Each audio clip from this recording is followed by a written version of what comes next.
So this is a ladder challenge against my opponent Paul.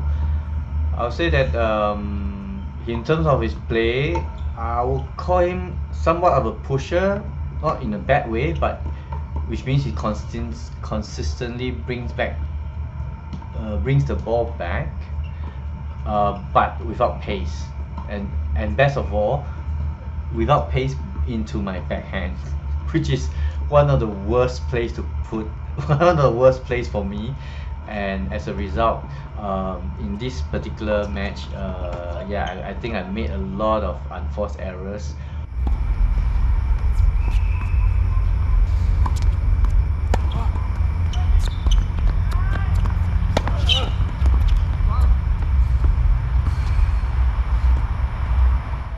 Paul, despite one of the characteristics of a good pusher is they can get to the ball and bring it back and any place where you put it. So you need to hit very good angles and bring them out of their, you know, out of the way before you can actually get a clean winner out of them. Either that or you wait for them to make a mistake, right? And Paul has been playing since young, and as is, yeah, he can hit hard too. So he can serve hard, hit hard, but I think he's just conserve his energy sometimes, and only when it comes to certain times, then he'll do it. So you can see the way he plays. He just don't use as much energy as I do. He runs to the ball fast and just pops it back, and wait for me to make all the mistakes, you know.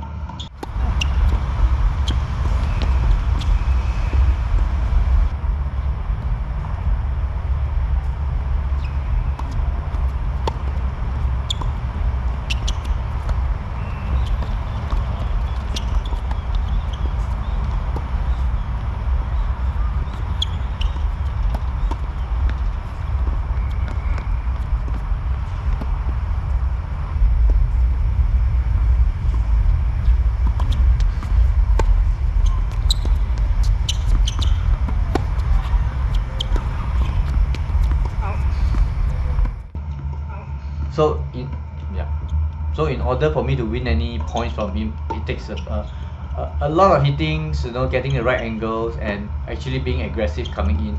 So you can see even when I'm aggressive, he can just put the ball back into play and I have to run back and forth. Yeah, given that my leg is not that great still. So for this particular match, what I wanted to focus on is less injuries, less shoulder pains.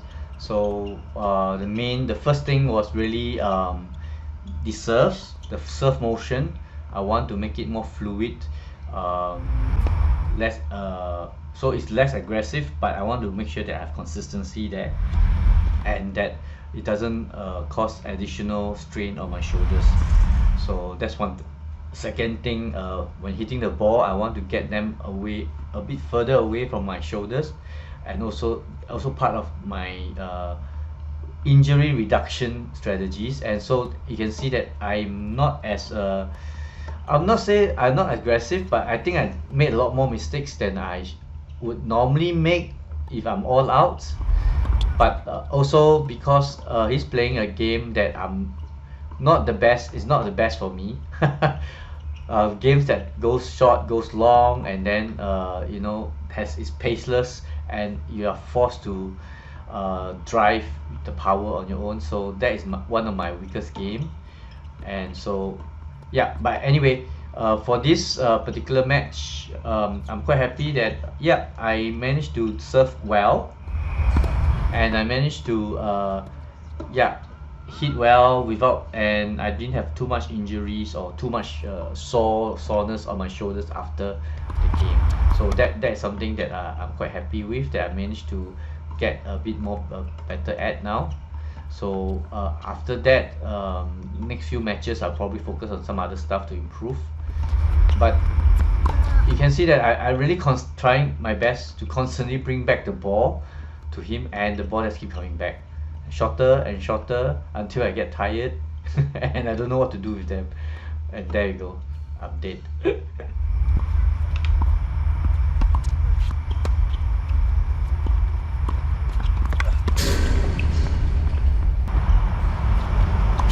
This is one of those rare points where I can score in 1-2 punch with my backhand. Very few opportunities like that, because it's one of the few times he's pushing the ball deep. And yeah, if it's shallower, if it's a soft return and shallow and low, I'll probably make the mistakes. Yeah.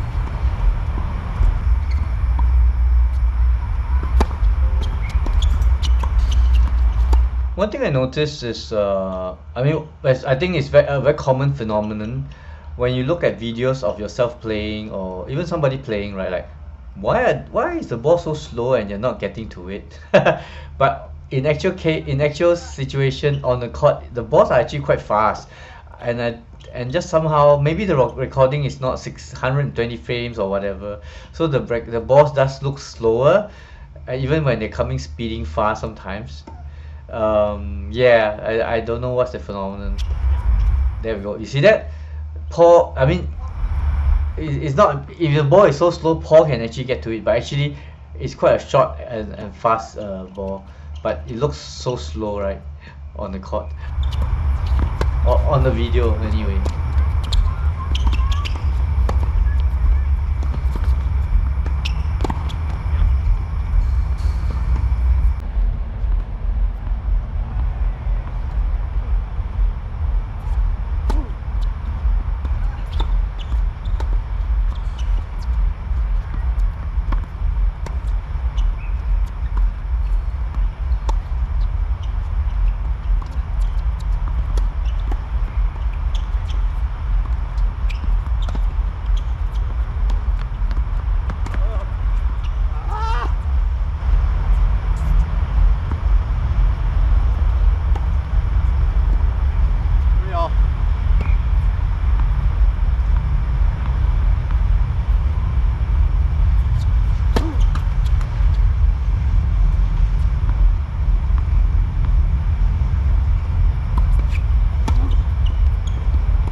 So the second set, I didn't make an error.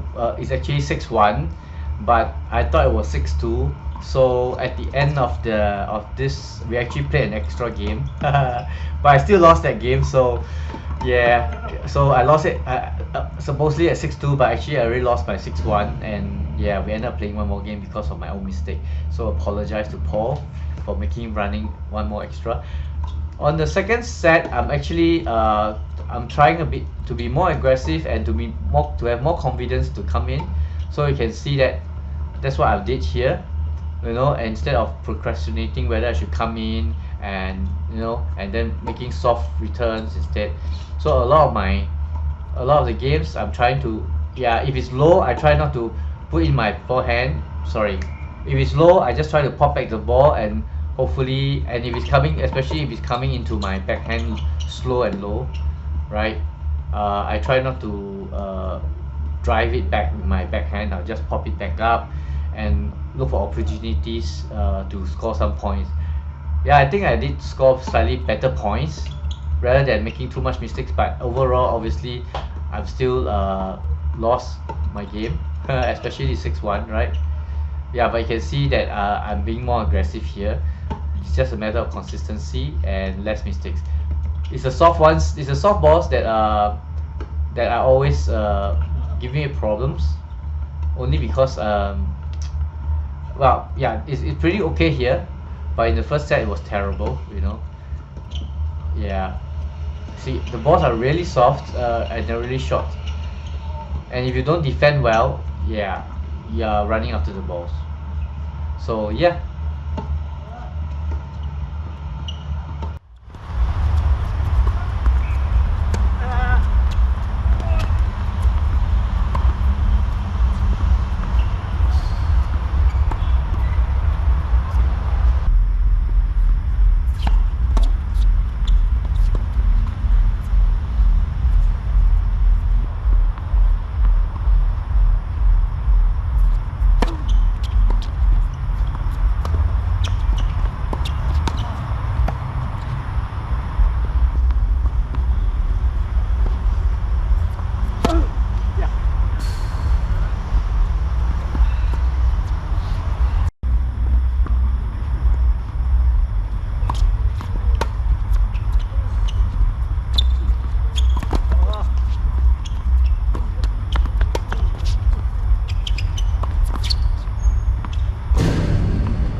So like I said, we already finished the point at 6-1, and but due to my mistake, we play another match. Sorry, another game. So and yeah, he was a bit tired by then because I'm actually, yeah, I made him run a lot, but you know, but the points doesn't seems like it. So yeah, but I think it's enjoyable playing with him. Very difficult opponent. Very difficult opponent at my current skill set, I must say that. So you can see that he can actually hit hard when he wants to. It's just that I think he prefers just to pop back the ball and see how I deal with it, right? Yeah.